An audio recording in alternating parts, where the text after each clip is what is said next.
이야기로 할게요. 오늘 이야기 중에서 가장 재미있는 이야기 중에 하나인 요한복음 11장에 나오는 나사로 이야기예요.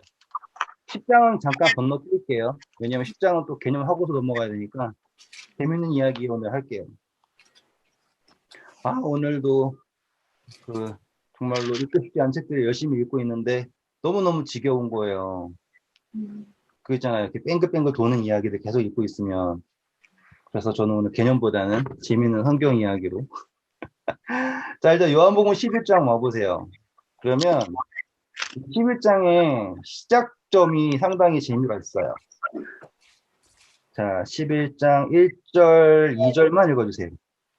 어떤 병자가 있으니 이는 마리아와 그 자매 마르다의 마을 베다니에 사는 나사로라. 이 마리아는 향유를 주께 붓고 머리털로 주의 발을 닦던 자요.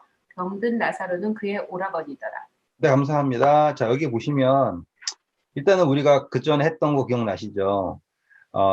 마리아가 예수님의 발을 몇 번 닦았느냐라고 제가 했을 때 사람들은 한 번 닦았다 그러고 저는 2번 닦았다라고 생각을 하면서 이 성경적으로 했어요. 마리아는 어떤 여자냐면 향유로 예수님의 발을 닦던 사람이다.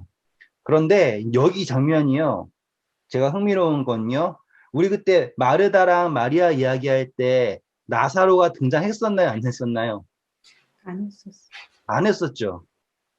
네. 근데 지금 나사로라는 사람이 처음 등장하는 장면이에요. 전 그게 재밌어요. 한 번만 더 말씀드릴게요. 분명히 예수님은 마르다, 마리아 다 알고 계시고요. 그리고 마리아랑 어떻게 알게 됐는가, 그리고 돌 던지는 거 다 아시죠, 우리? 네. 지금 우리는 그걸 쌓아놓고서 이 이야기를 봐야 되는 거예요.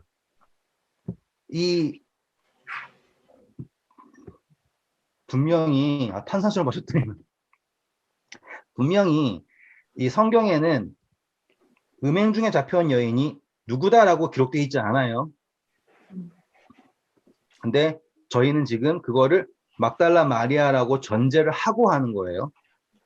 그렇죠? 그리고 그 전에 향유 발 깼던 창녀가 누구인지 기록되어 있지 않아요. 하지만 우리는 그거를 막달라 마리아라고 전제를 하고 하는 거예요. 거기에 대해서는 제가 충분히 설명해 드렸고, 앞으로 그것이 의미가 있는 것은 예수님의 죽으심 앞에서 끝까지 남아있고 부활할 때도 끝까지 남아있는 예표적 여인이 막달라 마리아이기 때문입니다. 이렇게 되는 거예요. 그리고 그 예표적 여인이 등장하는 이야기가 있는데 바로 이 요한복음 11장이에요. 그런데 중요한 것은 여기에 누가 등장하냐면 나사로라고 하는 사람이 등장하는데, 나사로를 어떻게 소개하느냐, 어떤 병자가 있으니라고 소개한다고. 이게 흥미로운 거예요. 자, 이 병자가요, 언제 병 걸렸냐도 중요해요. 자, 나사로가 예수님이랑 항상 있게 건강하다가요, 예수님 갑자기 어디 가셨는 사이에 병이 들었어요. 이게 가능성이에요.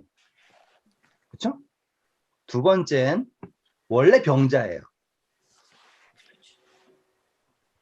그렇죠? 자, 그러면 이 두 가지 가능성인 거잖아요. 자, 근데 여러분들은 뭐 어느 게 가장 현실적이라 생각하시나요? 원래 병자. 원래 병자. 그러면 이제 이야기 이렇게 되는 거죠. 아니, 그러면은 마리아랑 마르다랑 예수님이랑 나사로랑 오랫동안 알고 있어, 꽤 오랫동안. 뭐 오래라 봤자 예수님이 공생애가 3년 반밖에 안 되기 때문에 길어봤자 2년 하는 게 맥시멈일 거예요. 왜냐면 첫 번째 6개월 동안은 혼자 제자들 모으고 다니셨고, 그 다음에 6개월 동안은 딴 데 가셨으니까 돌아오셔서 만났다고 한다면 하잖아요. 그러면은 길어야 1년 혹은 1년 반 정도 아는 사이예요. 궁금한 점은 원래부터 병자였다고 해도 예수님이 분명히 마르다야 한 가지가 족하니까 마리아는 이 좁은 편을 택하였다라고 얘기했다면 그때 누구도 있어야 됩니까? 나사로. 나사로 있어야 돼요. 그럼 예수님은 왜 나사로를 안 낳게 하셨죠? 이 얘기가 돼요. 원래부터 병자였다. 자, 두 번째. 나사로가요, 원래 건강했어요. 그런데 예수님이랑 지낼 때는 건강하다가 예수님이 어디 간 사이에 병이 들었단 거예요. 그래가지고 아픈 거예요. 근데 그게 죽을 병이네요. 그럴 것 같지 않은데 어쨌거나. 네. 자, 그러면 이 이야기가 이제 말씀드렸잖아요. 그냥 우리가 나사로는 병자 이렇게 하는 것보다요. 두 가지 가능성을 두고서 보면 이 이야기가 조금 관점이 달라진다라는 게 재미있는 거예요. 자, 첫 번째 이야기 해볼게요. 나사로가 원래 병자였어요. 지병을 앓고 있었어요. 근데 예수님을 만났는데 나사로는 예수님이 낫게 해주지 않고 계셨네요. 이 얘기를 하잖아요. 그런데도 나사로는 그리고 마르다와 마리아는 후반부 이야기를 보세요. 마르다가 뭐라 그럽니까? 주께서 여기에 계셨더라면 이라고 얘기하죠. 자, 에벌린 누님을 위해서 한번 읽어볼게요. 쭉 넘어가셔서요. 20절부터 읽어주세요. 마르다는 예수께서 오신다는 말을 듣고 곧 나가 맞이하되 마리아는 집에 앉았더라. 마르다가 예수께 여짜오되 주께서 여기 계셨더라면 내 오라버니가 죽지 아니하였겠나이다. 그러나 나는 이제라도 주께서 무엇이든지 하나님께 구하시는 것을 하나님이 주실 줄 아나이다. 네, 감사합니다. 자, 마리아가 어떤 생각하고 있는지 아시죠? 마르다가. 마르다. 그렇다라는 것은 마르다는 예수님께서 기도하면 뭐든지 이루어진다라는 것을 알고 있어요. 그렇죠? 그렇다라는 거는 나사로가 원래 병자였었다라고 하는 거의 가능성은 현격히 적어지는 거죠. 왜 예수님 함께 있으면 나아야 되니까. 예수님 주변에 병자로 있다라는 거는 말이 안 되잖아요. 근데 만약에 그렇다라고 하잖아요. 그러면 예수님은 나사로를 병이 있는 것을 허락한 거잖아요. 뭘 위해서? 어떠한 뜻을 이루시기 위해서. 자, 이 맹인으로 난 것은 이 부모의 죄 때문입니까? 이 사람의 죄 때문입니까? 라고 했을 때 이 사람의 삶의 상에서 하나님의 일을 나타내기로 하신다라고 하는 게 나왔잖아요.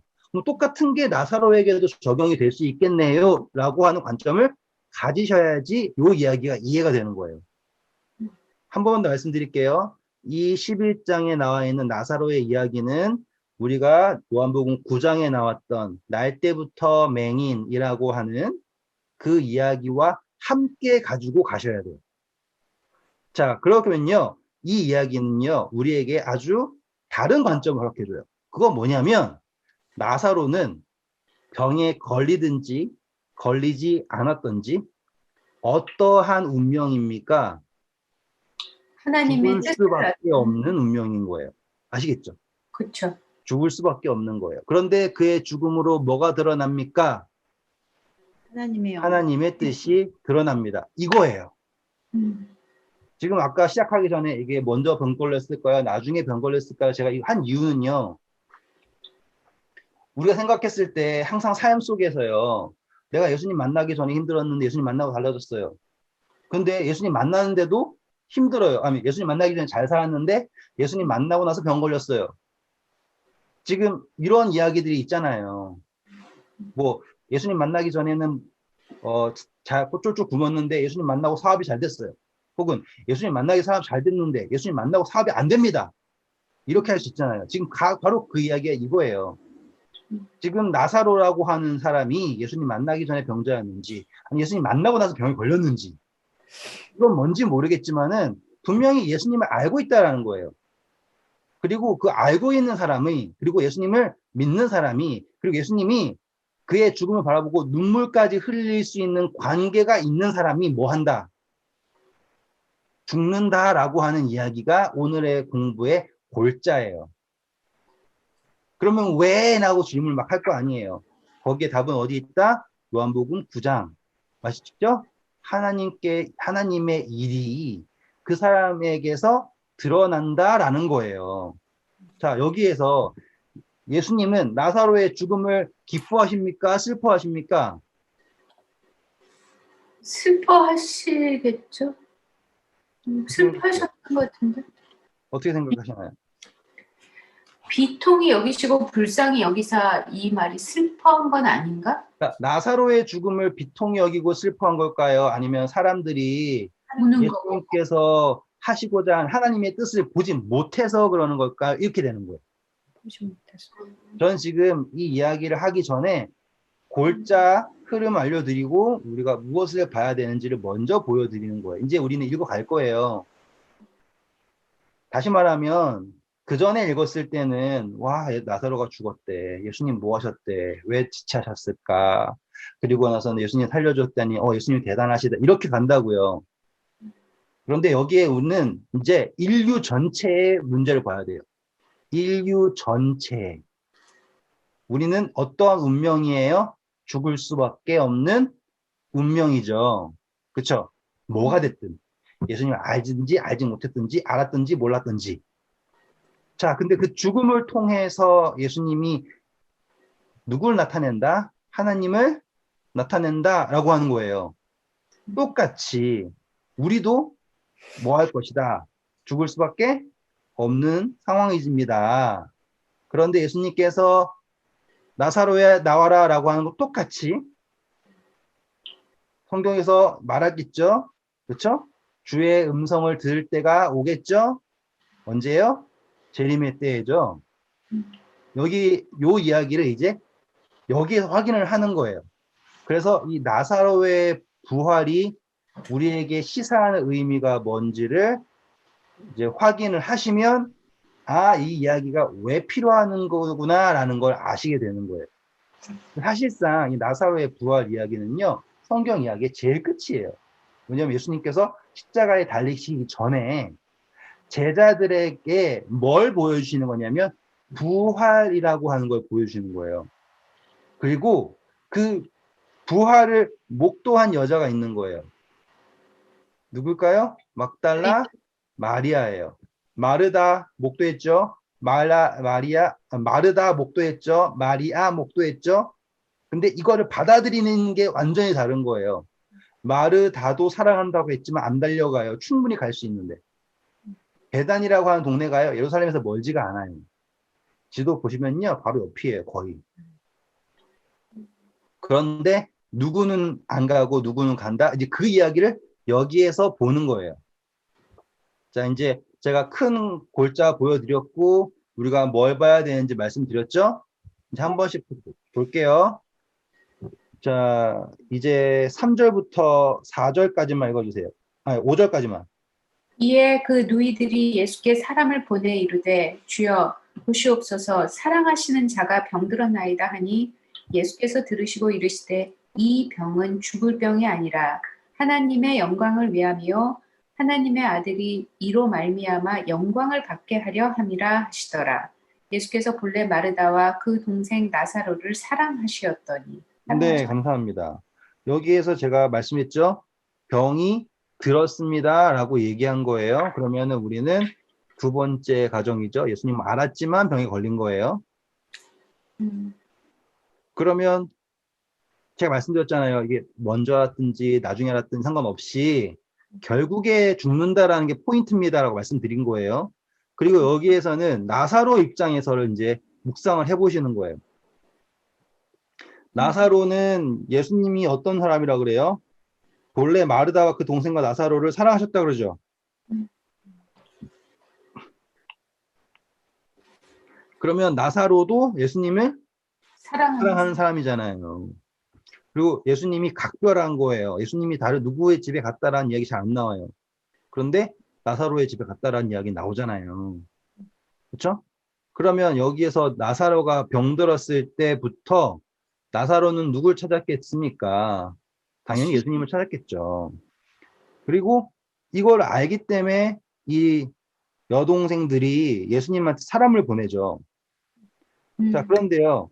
3절 보세요. 보시옵소서 사랑하시는 자가 병들었나이다 라고 얘기하죠.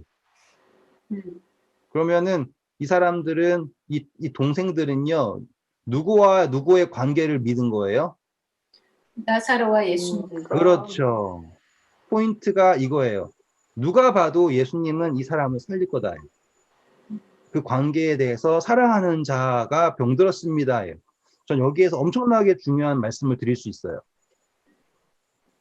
이 여자들이요, 본 게 병들었다라는 걸 봤지만요, 그게 예수님이 이 사람을 버려서 병들었다고 생각을 하지 않죠.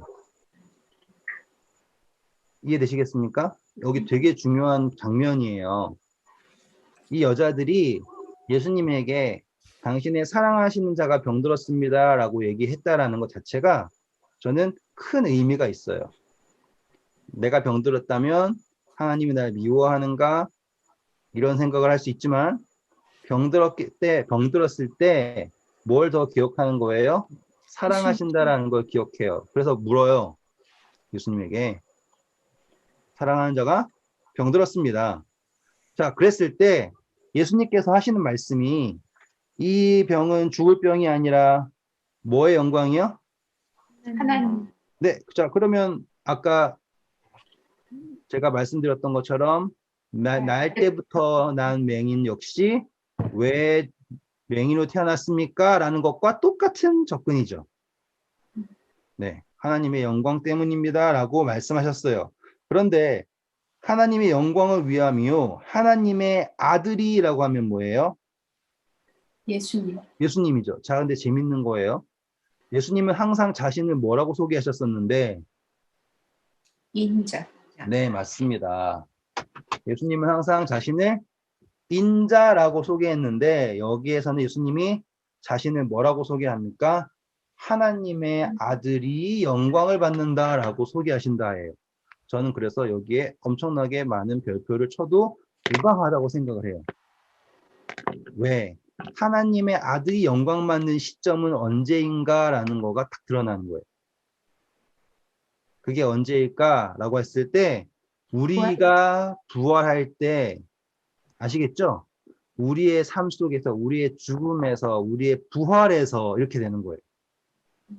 그리고 우리가 부활을 할 때 그분이 뭐 받으시는 거예요? 영광을 받으시는 거예요. 이제 느낌이 이제 오시게요. 이제 이 이야기가 뭘 얘기하고 있구나라는 게 보이시죠? 자, 그랬을 때 이 여자들의 반응이에요. 원래요, 예수님이요, 며칠 만에 오셨나 확인해 볼게요. 자, 6절 보시면은 며칠 더 유하십니까? 이틀. 이틀. 그리고 나서는 다시 오시죠. 네. 오셨을 때 17절 보면은 며칠 지났어요? 이미 나흘. 네. 나흘이면 4일이에요. 사흘이 3일이고 나흘이면 4일입니다. 그러면 예수님은 어느 정도 거리에 계셨던 거예요? 이틀 정도 거리에 계셨어요. 네. 이틀 정도 거리였으면은 어느 정도냐면 이제 우리 그때 3일길 기억나시나요? 3일길 올라가는 3일 걸렸죠? 이렇게 올라가는데 예루살렘에서 갈릴리까지 올라가는데 3일이 걸려요. 그런데 지금 예수님이 어디에 계셨는지는 모르지만 베다니는 예루살렘 근방이에요. 예루살렘 근방. 그러니까 예수님은 아마 갈릴리 그 지경 어디쯤에 계시다가 오신 거예요. 그리고 예수님이 어디 계시다라는 건 아는 건 정도는 참 쉬웠나 보죠. 워낙 유명하시니까. 소문이 나니까 사람을 보내서 왔겠죠. 근데 흥미로운 점은 예수님께서 낫는다라고 얘기하니까요. 그 다음부터 전령 안 보내죠. 재촉하는 이야기 없죠. 그렇죠? 그런데 제가 알기로는 전령이 도착했을 때 이미 나사로는 죽었나 봐요. 그치. 나흘 됐으니까. 네네네. 나사로는 그때 이미 죽었나 봐요. 그러면 이 소식이 들린 시점에서의 나사로는 어떤 상태일까라고 생각하시면 이야기가 이제 달라지는 거예요. 이미 죽은 상태로 가능성이 많잖아요. 우리 그때 야이로의 딸 기억나시죠? 네. 네. 딸이 이미 죽었사오나, 그쵸? 기억나시죠? 네. 걸어서 거기 갔다가 왔더니만 사람들이 와가지고 기다렸잖아요. 그래서 예수님한테 나이로가 무릎 꿇어서 얼른 와서 내 딸 살려달라고 그러니까는 혈루병 걸린 여자가 와가지고는 시간 끌었는데 예수님이 계속 이 여자 시간 끌어서 힘들었더니만 그때 종들이 와가지고 당신의 딸이 이미 죽었습니다 하니까 예수님이 뭐라 그래요? 두려워하지 말고 믿기만 하라. 믿는 자에게 눈치 볼 거 없다 하셨잖아요. 지금 그 이야기랑 같은 패턴이에요. 지금 소식은 왔는데 사실은 뭐예요? 죽은 거예요. 지금 나사로 역시 그 시대를 생각을 하잖아요. 그러면 예수님 소식을 들었을 때쯤은요, 이미 나사로는 죽은 몸이에요. 자, 그런데 예수님이요, 이 소식을 듣고서 일부러 뭐 한다고 하십니까? 이틀을 더 이틀을 더 유하셨어요. 그리고 그 후에 7절 보세요. 제자들에게 이르시되 유대로 다시 가자 하시니. 네. 자, 그랬을 때 제자들이 반응한 게 뭐예요? 아, 유대로 왜 가요? 그러는 거예요. 그렇죠? 8절 읽어주세요. 제자들이 말하되 랍비여 방금도 유대인들이 돌로 치려 하였는데 또 그리로 가시려 하나이까? 네, 예수 이거는 우리가 10장을 공부하지 않아서 그렇습니다. 자, 그런데 지금 예수님이 간다고 하니까 제자들이 왜 가냐고 그러죠. 유대에 가면 돌 맞습니다. 그러면 제자들이 아, 예수님은 돌 맞기 싫어가지고 나사로한테 안 갔던 거구나라고 생각을 하고 있었던 거예요. 그렇죠? 근데 그렇죠. 예수님이 가자고 하니까 왜 가세요라고 얘기했어요. 음.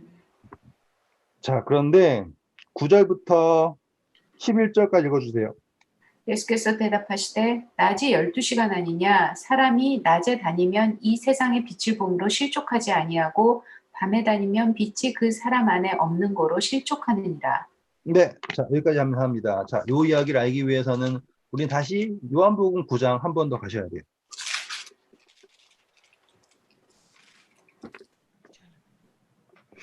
자, 요한복음 9장 오셔서요. 어디 갔냐? 아직 낮이네. 4절 5절. 읽어주세요. 4절 5절 맞아요. 때가 아직 낮음에 나를 보내신 이의 일을 우리가 하여야 하리라. 밤이 오리니 그때는 아무도 일할 수 없느니라. 네. 내가 세상에 있는 동안은 세상의 빛이다. 네, 요 이야기랑 연결되는 거예요. 지금 딱 보셔도 연결되는 거 맞죠? 네. 그렇다는 건 지금 9장의 이야기랑 11장의 이야기랑 다른 이야기를 하는 게 아니다라는 걸 발견하시는 거예요. 네. 분명히 9장에서도 맹인 낫게 하기 전에, 그쵸? 맞죠? 네. 자, 9장 비교할게요. 3절 보세요. 하나님의 하시는 일을 나타낸다. 그리고 곧바로 4절에 낮임에 밤임에 하셨죠? 네. 똑같이 11장에도 하나님의 영광, 인자가 영광, 그리고 낮임에 밤임에 하셨잖아요. 네. 지금 예수님은 같은 이야기를 하고 계시는 거예요. 자, 그리고 낮이다라고 하는 거에서 요한복음 9장에서 뭐라고 해요? 나는 세상의 빛이다 그랬죠. 네. 예수님이 계시다라는 것은 무엇이다? 낮. 예수님이 계시지 않다라는 것은 뭐다? 밤. 됐죠? 여기 지금 아직 예수님이 계신다라고 하는 게 뭐예요? 낮. 이해되시죠? 네. 다시 11장 올게요. 9절 보세요. 예수께서 대답하시되 낮이 12시간 아니냐 사람이 낮에 다니면 이 세상의 빛을 봄으로 실족하지 아니하고. 감사합니다. 지금 보면 가장 밝은 때라고 얘기하죠. 근데 제자들은 뭔 때라고 얘기하고 있어요? 지금 제일 힘들 때다 가면 돌 맞는 때라라고 얘기하고 있어요. 자, 이 제자들은 지금 빛을 바라보고 있나요? 어둠을 바라보고 있나요? 어둠 세상. 네. 지금 제자들은 어둠을 바라보고 있는 거고요. 예수님은 지금 빛을 말하고 계시는 거예요. 그러니까 제자들은 가면 돌 맞아요. 상황은 안 좋아지고 있습니다. 라고 얘기하고 있고 예수님은 아직 낮 12시다. 가장 밝은 때다라고 말하고 계시는 장면이에요. 그러면서 그것이 어떠한 것인가 내가 지금 가장 밝다라고 얘기하면서 하시는 이야기가 바로 나사로의 죽음이에요. 읽어주세요. 11절. 이 말씀을 하신 후에 또 이르시되 우리 친구 나사로가 잠들었도다. 그러나 내가 깨우러 가노라. 네, 지금 이게 바로 낮에 하시는 표현이에요. 낮에 있는 사람은 예수님을 바라보는 사람은 그쵸? 빛이 있는 사람은 생명이 있는 사람은 뭘로 본다? 죽음을 잠으로 본다라고 하는 개념이죠. 그리고 거기에 하나님의 영광을 보죠. 밤을 보는 사람들은 죽음을 희망 없음을 보죠. 그렇죠? 네. 12절부터 13절 읽어주세요. 제자들이 이르되 주여 잠들었으면 낫겠나이다 하더라. 예수는 그의 죽음을 가리켜 말씀하신 것이나 그들은 잠들어 쉬는 것을 가리켜 말씀하신 줄 생각하는지라. 네, 차이점이 딱 드러났죠? 네. 예수님은 지금 다시 말씀드리지만 예수님이 나사로를 죽게 내버려 주셨다라고 하는 그 단어는 그 문장은 되게 슬퍼요. 네. 네. 그런데 예수님은 지금 어디에 있는 거냐면 빛에 계세요. 빛에 있는 개념으로서의 죽음은 뭐밖에 안 돼요? 자는 것밖에 안 돼요. 그런데 여기서 핵심이에요. 잘 들으셔야 돼요. 여기서요. 정말 정말 중요합니다. 예수님이 나사로를 죽게 허락하신 이유가 무엇이냐? 이게 포인트예요. 나사로는 그의 사랑하시는 자예요. 그게 포인트예요. 다시 말하면 나사로 역시 어둠에 속한 사람이 아니었다라는 뜻이에요. 나사로는 무엇을 바라보는 사람이었다? 빛을 바라보는 사람이었다. 그렇기 때문에 하나님 예수님께서 허락하실 수 있었다로 가는 거예요. 자, 빛을 바라보는 사람이다라고 하는 것을 이해하려면 우리는 누구를 봐야 되냐면 욥을 봐야 되는 거예요. 이해되셨죠? 자, 욥은 뭐 받습니까? 시련을 받아요. 그런데 흥미롭게도 욥이 받는 시련을 누가 허락하십니까? 하나님이 허락하세요. 그렇다고 버리십니까? 아니죠. 허락하신 이유가 뭐예요? 하나님 뭐라 그래요? 사단에게 야 세상 돌아가 봤냐? 그 중에서 욥같이 잘하는 사람 없지 않냐? 이렇게 하신다고요.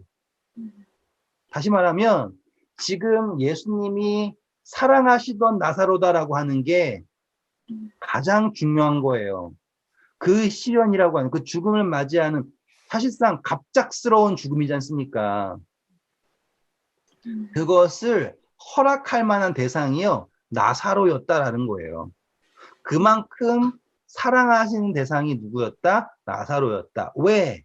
나사로는 밤에 있지 않고 낮에 속했던 사람이었기 때문입니다. 이렇게 되는 거예요. 억울하게 죽은 나사로가 아니고요. 예? 운 없어서 죽게 된 나사로 아니고요. 뭐 코로나 걸린 이런 나사로 이게 아니에요. 여기에서 핵심은 제자들에게 빛에 거하는 사람이 어떠한가를 보여주고 싶으신 거예요. 자, 나사로가 병 걸렸어요. 실족했나요? 그게 포인트예요. 밤에 다니는 사람은 실족하죠. 하지만 낮에 다니는 사람은 실족하지 않는다. 그게 나사로의 핵심이에요. 그는 비록 병 걸렸으나 실족하지 않았어요. 그게 이 이야기에 나오는 골자예요. 아까 말씀드렸잖아요. 우리가 한 얘기가 있는데 하나님의 영광이 드러내는 거가 있는데 자, 욥기도 똑같죠. 큰 시련을 받았으나 욥기의 핵심이 뭐예요? 욥이 입으로 하나님을 욕되게 하지 않았다라고 하는 게 욥기서의 골자잖아요. 욥이 뭐 정확하게 진리를 말하지 못했어요. 하나님 입장에서는. 하지만 그의 노력을, 그쵸? 그의 믿음을 하나님께서 의롭다고 칭해 주시고 나중에 다시 돌려주시잖아요. 우리는 나중에 잃었던 거 다시 또 본전 찾았다 이런 의미가 아니에요. 그것을 통해 누가 영광 받으신 거예요? 하나님이 영광 받으셨어요. 한 번도 하나님은 욥을 버리신 적이 없어요. 그렇죠? 여기도 똑같은 거예요. 예수님은 절대로 나사로를 버리신 적이 없어요. 나사로를 좀 오해하시면 안 돼요. 나사로를 그러면 이용하셨습니까? 자, 이용이라고 하는 것 자체가요. 우리가 듣기에는 누군가를 이용한다라는 게 나쁘게 생각되잖아요. 그런데 반대로요. 하나님에게 사용된다라고 하는 건 영광이에요. 하나님의 어떠함을 드러내기 위한 그릇으로 누군가의 삶이 사용되었다라는 것 자체는요. 영광 중에 영광이에요. 그렇잖아요. 인간이 인간을 이용하는 건요. 좀 나쁜 느낌이지만 하나님의 도구가 된다라는 것은 큰 영광이에요. 나사로가 바로 그런 영광의 자리에 선택이 된 거예요. 저는 이 말이 너무너무 감사한 거예요. 똑같아요. 그 영광의 자리가요. 재림의 때에 우리에게 주어지는 거예요. 얼마나 큰 영광인 줄 아시겠죠? 이야기의 흐름이 다르다라는 거 보이시죠? 우리가 이거를요, 계속, 예수님은요, 죽은 사람도 살려준대요. 이런 개념으로 보시면 안 돼요. 그것 이상의 개념을 보셔야 되는 거예요. 예수님이 지금 십자가에 달리시기 얼마 전, 몇 달 전이거든요. 그쵸? 얼마 전에 그분이 자신이 하나님의 아들이 영광을 받는다라고 하는 이야기를 처음 하시는 거예요, 지금. 하나님의 아들이 영광 받기 위해서요. 그것을 나타내기 위한 믿을 만한 사람이 누구였느냐? 빛에 거하는 사람이 누구였느냐? 실족하지 않을 사람이 누구였느냐라고 했을 때 그분이 사랑하는 누구? 나사로를 택하신 거예요. 자, 이제 어둠을 바라보고 있는 제자들에게 말씀하시는 거예요. 자, 우리가 우리 친구 나사로를 깨우러 가자. 14절부터 16절까지 읽어주세요. 이에 예수께서 밝히 이르시되 나사로가 죽었느니라. 내가 거기 있지 아니한 것을 너희를 위하여 기뻐하노니 이는 너희로 믿게 하려 함이라. 그러나 그에게로 가자 하시니 디두모라고 하는 도마가 다른 제자들에게 말하되 우리도 주와 함께 죽으러 가자 하니라. 네, 이제 정확하게 이 제자들과 예수님 사이에 어떠한 불일치가 있는지 아시겠죠? 그리고 예수님은 지금 이것을 나사로를 살리는 거를 나사로를 살린다고 얘기를 하세요? 아니면 누구를 위하여요? 제자들. 네, 너희를 믿게 하기 위하여, 너희를 위하여라고 해요. 다시 말하면 이 일을 통해서 나사로가 얻은 건 없어요. 그렇지. 네, 나사로는요, 그냥 잠깐 정신 잃었다가 깬 거 정도예요. 왜? 죽으면 아는 게 없잖아요. 맞죠? 그런데 지금 이 예수님께서 이틀 동안 지체하시고 하셨던 이 모든 이유는 누구를 위하다라고 얘기합니까? 밤에 거한다고 아직 빛을 바라보지 못하고 있는 제자들. 그런데 제자들은 아주 의리 있는 척하면서 그 중에 도마라고 하는 사람이요. 나중에 참 재밌는 게요. 이 요한복음은 제자들 이름을 좀 열심히 언급해요. 다른 책들은요, 베드로 정도 나와요. 베드로 정도, 안드레 나오고요. 근데 요한복음은 뭐 나다니엘, 도마 뭐 이렇게 얘기하는 이유가 있어요. 왜냐하면 나중에 다 이야기가 나오기 때문에 그래요. 자, 그런데 지금 도마가 죽으러 가자 그러죠. 그리고서는 무슨 말이에요? 죽으러 가자. 그게? 유대인 돌 던지는 거니까. 네. 유대인 돌 던질 거니까. 자, 그런데요, 우리 여기서 이제 아셔야 되는 게 17절부터 19절까지 읽어보세요. 예수께서 와서 보시니 나사로가 무덤에 있은지 나으리라. 베다니에는 예루살렘에서 가깝기가 한 오리쯤 되매 많은 유대인들이 마르다 마리아에게 그 오라비의 일로 위문하러 왔더니. 감사합니다. 자, 얼마나 가까운지 아시겠죠? 오리 정도면은요, 한 3km 정도 되는 거예요. 네. 네. 그러니까는 엄청 가깝죠. 영어 성경 보면 2마일 나오니까. 네. 네. 3km 되게 가까워. 그냥 금방 가. 네. 좋아요. 그러니까는 이 베단이라고 하는 요 동네가 얼마나 상징적인 줄 아시겠죠? 재밌는 이야기예요, 이제. 여기 보면 많은 유대인들이요. 누구를 유문한대요? 마리아 마르다. 네, 질문이에요, 이제. 우리가 이 이야기를 마리아가 어떤 여자라고 생각하고서 이야기하기 시작했다고요? 그러니까 뭐 돌 맞을 뻔한 여자, 뭐 그렇죠. 귀신 들렸고 뭐 어쩌고 저쩌고. 네. 자, 그럼 유대인들이 마리아한테 위문을 해야 할 이유가 있나요, 없나요? 없는데 왜 왔지? 네. 지금 이야기가 여기에서 구멍이 뻥 뚫리는 거예요. 뭐 그 예를 들어서 마리아가 아닌가 이러고. 그거 그러니까는 봐라 이러러 왔나 보다. 지금 원희사님이 잘 보신 것도 있어요. 뭐? 안 돼. 거 봐라 예수님 쫓아다니더니.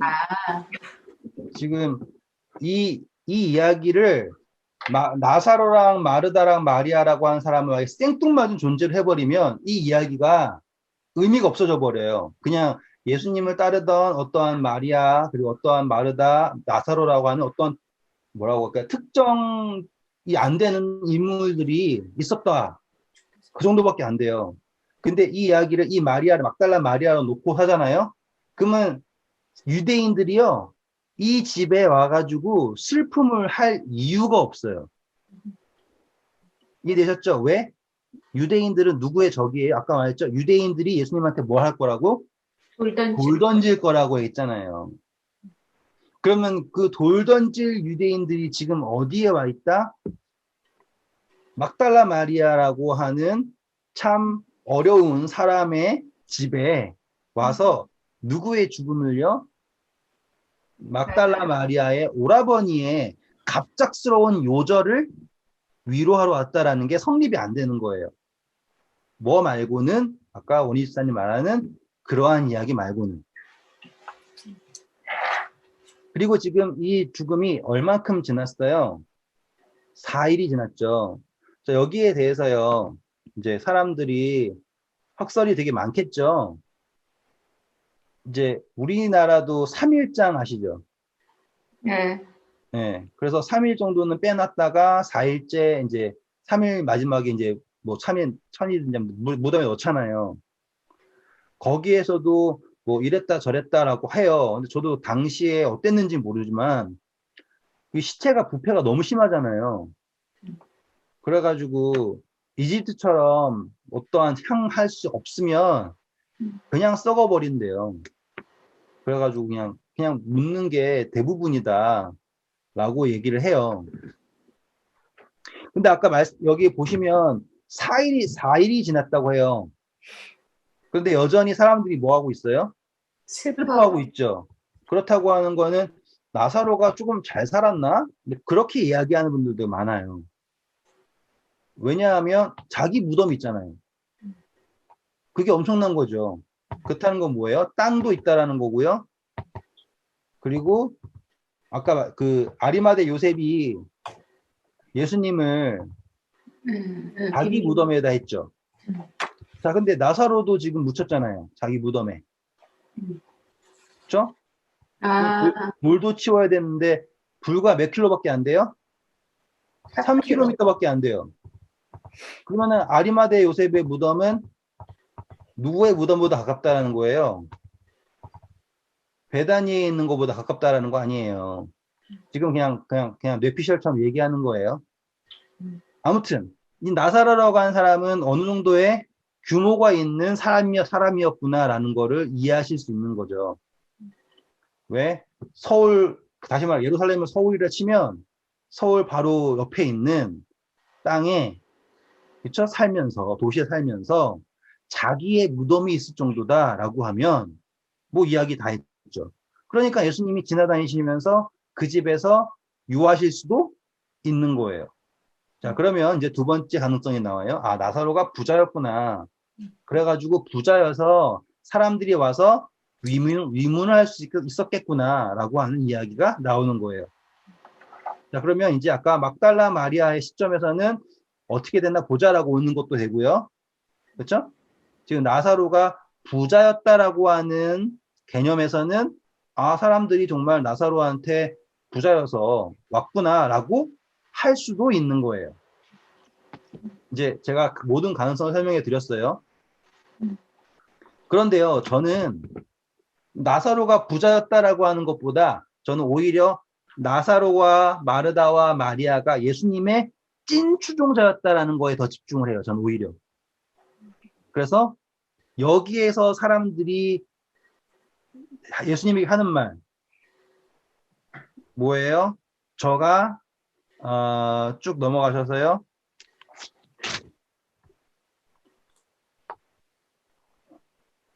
뭐라고 그러지? 몇 절이죠? 뭐 22절부터 37절. 30줄. 36, 37.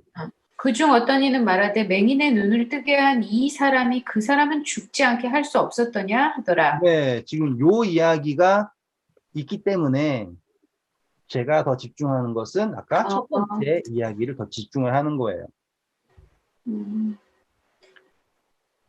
자, 이제 여기에서 아까 말씀드렸듯이 예수님이 지체하셔서 사흘 만에 오셨습니다. 그리고 우리 그때 기억나시죠? 명절 때 가까웠을 때 사람들이, 형제들이 숨어 있지 말고 올라가라 그랬잖아요. 네. 예수님, 난 나의 때가 이르지 않았다라고 하셔서 안 거셨잖아요. 근데 또 여기서 지금 예수님이 오셨죠. 유대인들이 막 올려왔죠. 네. 그러면 이제 이 유대인들이 몰려왔을 때 제자들은 뭘 걱정하겠습니까? 맞아 죽을 거. 네, 그렇죠. 걱정하겠죠. 자, 이제 그 이야기를 한번 풀어볼게요. 19절 봤죠? 20절부터 읽어주세요. 마르다는 예수께서 오신다는 말을 듣고 곧 나가 맞이하되 마리아는 집에 앉았더라. 네, 감사합니다. 자, 예수님이 조용히 오신 게 아니에요. 네. 네, 오신다라고 이야기를 하고서 지금 오시는 거예요. 그리고 예수님 오시는 길에 소문이 났는지도 모르지만 아무튼 마르다가 마주어 나갑니다. 쭉 읽어주세요. 그 다음부터. 마르다가 예수께 여짜오되 주께서 여기 계셨더라면 내 오라버니가 죽지 아니하였겠나이다. 그러나 나는 이제라도 주께서 무엇이든지 하나님께 구하시는 것을 하나님이 주실 줄을 아나이다. 예수께서 이르시되 내 오라비가 다시 살아나리라. 마르다가 이르되 마지막 날 부활 때는 다시 살 줄을 내가 아나이다. 예수께서 이르시되 나는 부활이요 생명이니 나를 믿는 자는 죽어도 살겠고 무릇 살아서 나를 믿는 자는 영원히 죽지 아니하리니 이것을 내가 믿느냐?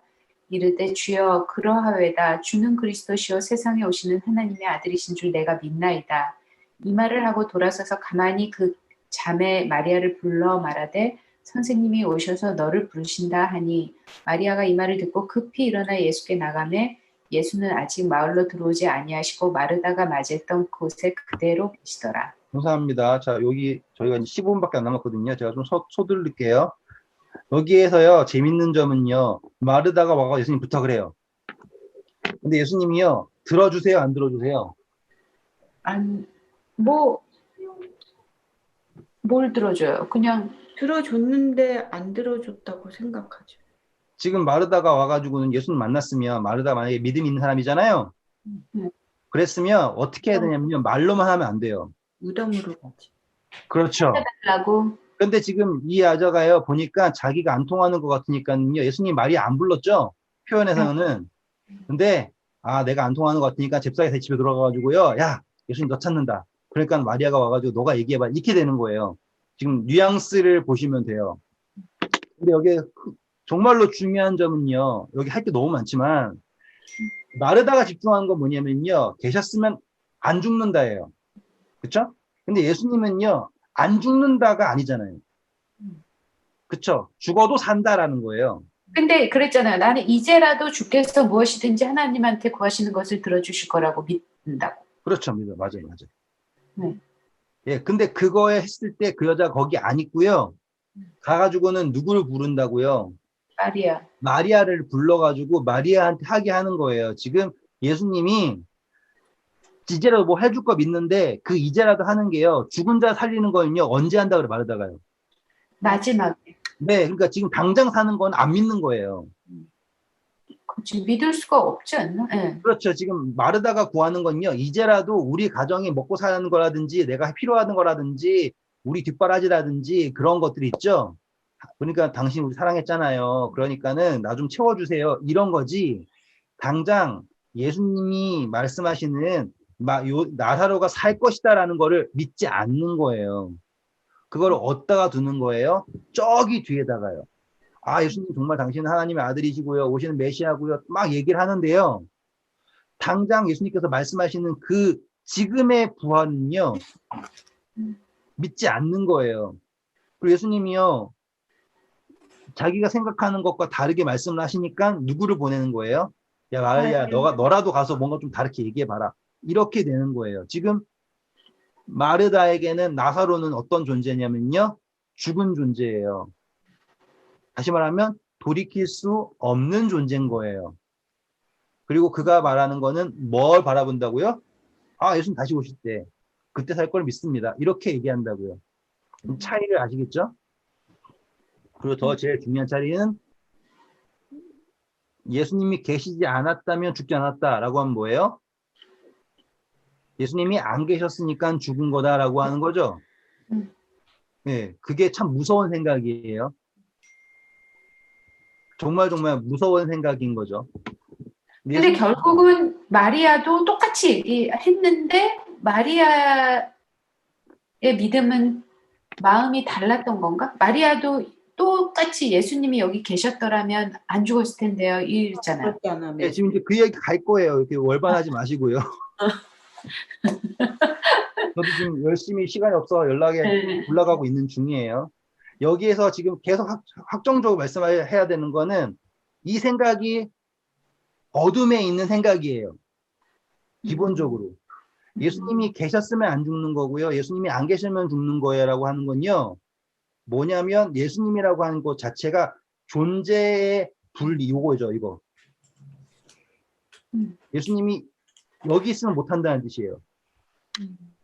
그렇지. 여기 있으면 괜찮은 거고요. 그렇죠. 여기 있으면 못한다고 하는 개념이에요. 거기에는 뭐가 없는 거예요? 예수님 말씀하시는 하나님의 뜻, 하나님의 영광, 그런 계획을 못 보고요. 뭐만 보는 거예요? 죽지 않으면 예수님이 계신 거고요.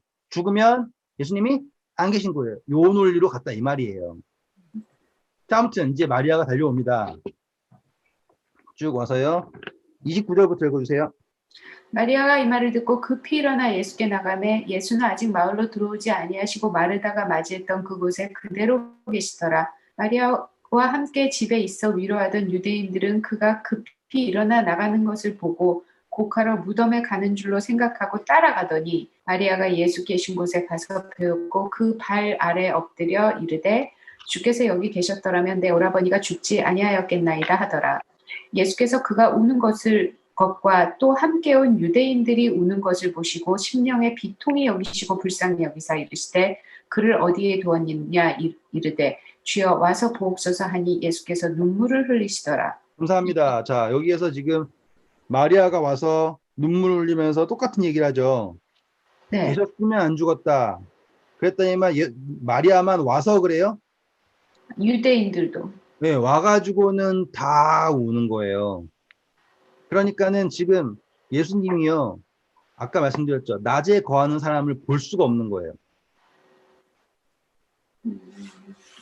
지금 예수님은 너무나 외로운 상황인 거죠. 하나님의 뜻이, 하나님의 영광이 나타날 것이다.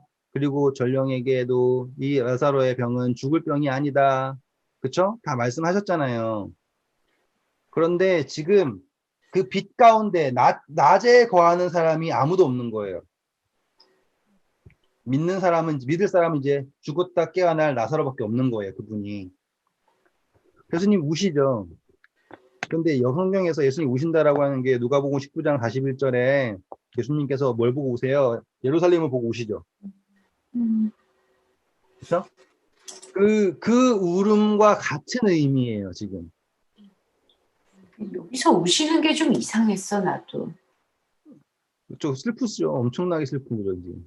네, 그래서 예수님도 슬퍼서 우시나 금방 살아날 텐데 이 나사로를 깨울 텐데. 네, 나사로의 죽음이 슬픈 게 아니에요. 지금. 그분이 가지고 있는 완전 정막인 거예요. 지금 예수님 입장에서는요. 정막이에요. 정막. 그런데 예수님 말 아무도 안 듣죠. 지금. 근데 41절 후반부 보세요. 아버지여 내 말을 들으신 것을 감사하나이다. 42절. 항상 내 말을 들으시는 줄 내가 알았나이다. 그러나 이거예요. 지금 예수님의 말을요. 아무도 안 듣는 거예요. 예수님은 지금 정막 중에 있는 거예요. 그분은 지금 하나님께 뭐라고 한다고요? 하나님, 항상 나의 말을 들으시는 것을 감사합니다. 라고 말씀하시는 거예요, 지금. 이제 예수님이 가지고 있는 생각과 예수님을 믿는다고 사랑한다고 따라다니는 사람들의 생각의 차이점을 아시겠죠, 이제. 그러니까 항상 내 말을 들으시는 것을 감사하는 그 마음을 우리가 가져야 할 마음이라 이 말이죠. 아니, 그건 당연한 거고요. 네. 예수님의 입장에서는요, 예수님이 지금 빛에 거하시면서요, 막 말하고 있잖아요, 사람들에게. 네. 근데 네. 사람들은 아무도 못 알아듣죠. 네. 그쵸? 지금 네. 예수님은 계속 나사로가 살 거다. 나사로는 죽은 게 아니다. 라고 얘기했는데 제자들도 못 알아듣고요. 그리고 예수님을 네. 사랑한다고 따라다니는 마르다, 마리아 둘 다 못 몰라. 알아듣고 있는 거예요. 네. 이해되시죠? 그리고 근데 이 심지어, 말씀을 굳이 왜 하셨냐고요. 항상 내 말 듣는 거. 지금 그게 핵심이에요. 예수님 옆에 계시는 거랑 예수님의 안 계시는 거랑 어쩔 때는 예수님 도와주고요. 어쩔 때는 안 도와주고 이렇게 생각하잖아요. 근데 예수님은요, 하나님 어떤 분을 생각하시는 거예요? 항상 나의 말을 들어주고 계시는 분으로 이해하고 있잖아요. 네. 네. 상황에 그러니까 대한 상황의 차이가 있잖아요. 분명히 상황의 차이에 있어서 어떠한 일이 나타난다가 아니라요. 예수님은 내가 그분과 언제나 함께 있다라고 하는 개념을 가지고 계시는 거예요. 그리고 지금 그분이 구하시는 거가요. 이제 요 앞부분이에요. 후반부예요. 자, 일단은 우리가 예수님이 눈물 흘렸다라는 걸 포인트 잡고 시작할게요. 저 오늘 한 5분 정도 더 해야 될 것 같아요. 말이 좀 길어져서. 괜찮죠? 5분 정도? 네. 네. 네. 자, 예수님이요, 슬퍼하신 이유는 나사로의 죽음을 슬퍼하신 것이 아닙니다. 그쵸? 네. 그분은 나사로를 살리실 계획이에요. 지금 슬퍼하신 것은 마르다에게 믿느냐라고 했는데, 믿는다라고 했는데, 말만 했지 믿지 않고 있는 거예요. 마리아라도요, 와서요, 똑같은 이야기를 하고요, 울고만 있어요. 그쵸? 그랬을 때 예수님은 지금 어떠한 상황 속에 있었다? 말씀드렸죠? 적막한 상황 속에 있었습니다. 그래서 38절. 이에 예수께서 다시 속으로 비통히 여기시며 무덤에 가시니 무덤이 굴이라 돌로 막았거늘. 네, 이제 아시겠죠? 예수님은 지금 비통하신 것입니다.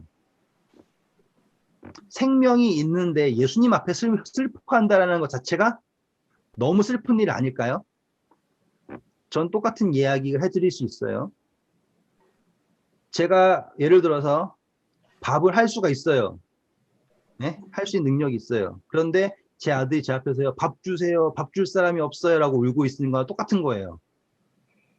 할 수 있는 능력과 모든 것이 다 있는 분 앞에서, 그리고 제가 밥 줄게 라고 얘기했는데 그 앞에서 울고 있는 것과 다를 바가 없는 거예요. 그러면은요, 뭐가 비통할까요? 아이가 배가 고픈 게 비통할까요? 아니면 내가 밥을 안 준 게 비통할까요? 아니면 아이가 나를 안 믿는 게 비통할까요?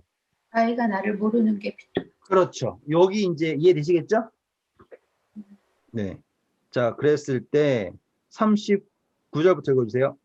예수께서 이르시되 돌을 옮겨 놓으라 하시니 그 죽은 자의 누이 마르다가 이르되 주여 죽은 지가 나흘이 되었으니 벌써 냄새가 나나이다. 예수께서 이르시되 내 말이 네가 믿으면 하나님의 영광을 보리라 하지 않았느냐 하시니. 감사합니다. 자, 마리아도 역시 또 마르다 역시 똑같은 현실주의자 상징이에요. 마르다. 그래서 현실주의자가 이야기를 하죠. 지금 예수님께서 이렇게 하시는데 만류하는 거예요. 냄새. 네. 근데 흥미로운 점은 이제 이 여자가 예수님을 지키기 위해서 만류한 것도 있어요. 그러니까는 냄새 나니까 하지 마세요가 아니에요. 그러니까 괴롭다고. 네, 지금 이거를 할 수 있다, 할 수 없다고 판단을 하는 거예요, 이 여자는. 예수님이 괜히 했다가 안 되면은 지금 이 여자는 되게 현실주의자예요. 그렇지. 나래도 그랬겠다. 네. 괜찮아요. 오셨다라고 하는 거에 좋아요. 감사해요. 그냥 뭐 하나님께 뭐라도 구해주셔서 우리 좀 축복해 주세요. 이 정도 현실주의자예요. 그런데 예수님께서 말씀하시잖아요. 믿으면 하나님의 영광을 보리라. 아까 계속 말씀하시죠. 인자가 아니야. 하나님의 아들이 영광 받는다. 하나님의 영광을 위한 것이다. 지금 역시 지금 믿으면 본다라는 게 뭐예요? 하나님의 영광. 그래서 다시 1절 돌을 옮겨 놓으니 예수께서 눈을 들어 우러러보시고 아버지여 내 말을 들으신 것을 감사하나이다. 항상 내 말을 들으시는 줄을 내가 알았나이다. 그러나 이 말을 하는 것은 누구를 위한 거예요? 그러니까 둘러선 무리를 위한 거지. 네, 감사합니다. 아까 제자들에게도 뭐라 그랬습니까? 내가 거기에 있지 않았던 것은 누구를 위함이었대요? 너네를. 너희를 위하였다. 지금 여기에서도요. 예수님이 기도하시는 것은 누구를 위한 거예요? 둘러싼 사람들. 네, 자, 이거예요. 예수님이랑 하나님은요, 지금 따로 기도하실 필요가 있어요, 없어요? 없죠. 없다 이거예요. 그런데 지금은 그분이 이것을 위해 기도하는 것은 누구를 위한 거다? 둘러선 사람들을 위한 것인데 이 기도를 통해서 나타나는 건 무엇이다? 하나님의 영광. 하나님 영광. 예수님 믿게. 영광. 뭐라고요? 예수님. 42절 후반. 하나님이 나를 보내신 것을 하나님의 아들인 것을 믿게 할. 그렇죠. 곧 아버지께서 나를 보내신 것을 그들로 믿게 하려 합니다. 이게 포인트예요. 요게 딱 되는 거예요. 하나님의 아들이 영광 받는다. 근데 그 영광은 무엇이다? 하나님께서 아들을 보내셨다라는 것을 믿게 한다. 이거요. 요한 1서에 죽도록 반복돼요. 하나님께서 아들을 보내셨다라는 걸 믿는 거, 적그리스도 이거 있잖아요. 안 믿는 거 그거 있잖아요. 지금 이 이야기는요. 그냥 앞으로 죽도록 반복된다 생각하시면 돼요. 그래서 곧 아버지께서 나를 보내신 것을 그들로 믿게 하려 한다라고 하는 거를 뭘로 나타내는 거냐? 부활로 나타내신다예요. 자, 지금 이거 이야기를요, 이제 확장시킬게요. 잘 보세요. 나사로는 우리예요. 사랑하는 자. 우리를 사랑하시죠? 여기 둘러싼 사람 존재들을요, 뭘 목도하는 거예요? 나사로야 나와라 라고 하니까 죽었던 애가 나오잖아요. 그거를 목도하죠. 그래서 이 목도한 사람들이 예수님이 하나님으로부터 보낸받은 자라고 하시는구나. 하나님의 아들이구나 라고 영광 받아 마땅하신 분이구나라는 거를 깨달아요. 똑같이 우리가 재림의 때에 부활을 하죠. 그거는 예수님이랑 우리랑 몰래 하는 게 아니죠. 모든 존재가 바라보는 거죠. 자, 그거를 그렇게 요란 떨며 사시는 이유가 뭐냐고요. 믿게 하려. 네, 요거가 나사로의 이야기가 표현하고자 하는 거예요. 그 슬픔의 기간이에요. 지금 우리는요, 진짜 공교롭게도 사흘이 지나도 죽은 지, 그쵸? 성경 이야기예요. 우리 7,000년 역사 아시죠? 네. 지금 이 7,000년 역사에서요, 예수님이 4,000년째 오세요. 이렇게 오시잖아요. 그래서 지금 사흘이, 그러니까 그냥 짧게 들으세요. 그냥 하루, 이틀, 3일, 4일 이렇게 생각하시면 된다고요. 그때 죽은 줄 알았던 인간의 모습 오신 부분이 부활을 하시는 거예요. 이제 그런 개념이 다 포함이 되는 게 이 사흘이에요. 근데 아무튼 여기에서 지금 핵심은 뭐냐면 이 부활을 통해서 누가 영광 받는다? 하나님의 아들이신 예수님이 영광을 받으신다. 이 부활은 그분이 구하지 않으셔도 이미 하나님은 아시는 거잖아요. 왜? 하나님과 예수님 하나시니까. 근데 그것을 이렇게 시간을 가지고 지체하시고 함께 계시지 않으시고, 그렇죠? 그리고 기도하시고 알리시고 비통히 여기시고 하시는 모든 것들의 핵심이 뭐냐면 이 부활을 목도함으로써 하나님의 영광이 드러나는 것, 하나님의 아들이 드러나는 것, 이것이에요. 그러면 우리가 지금 살고 있는 이 슬픔의 긴 역사 역시 무엇으로 끝날 것인가? 나사로의 부활로 끝날 것입니다. 이렇게 되는 거예요. 자, 이제 마지막 하고 할게요. 43절, 44절. 이 말씀을 하시고 큰 소리로 나사로야 나오라 부르시니 죽은 자가 수족을 배로 동인 채로 나오는데 그 얼굴은 소현사였더라. 예수께서 이르시되 풀어놓아 다니게 하라. 하고서는 나사로가 부활을 해서 나옵니다. 누구의 목소리를 듣고요? 예수님의 목소리를. 네, 감사합니다. 자, 우리 할게요. 데살로니가전서 4장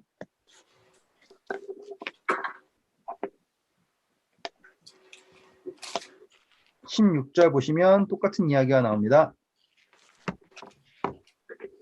주께서 호령과 천사장의 소리와 하나님의 나팔 소리로 친히 하늘로부터 강림하시니 그리스도 안에서 죽은 자들이 먼저 일어나고. 근데 요게 포인트예요. 자, 딜레마실 때 누가 먼저 일어나야 합니까? 누구 안에 잠든 자들?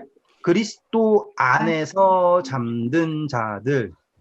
나사로가 포인트가 요거예요. 그리스도 안에서 잠든 사람, 나사로 이렇게 되시면 돼요. 다른 야이로의 딸, 젊은 청년, 부활 먼저 했잖아요. 죽었다 살아났잖아요. 근데 그 사람들 예수님 알았어요? 몰랐어요? 몰랐어요.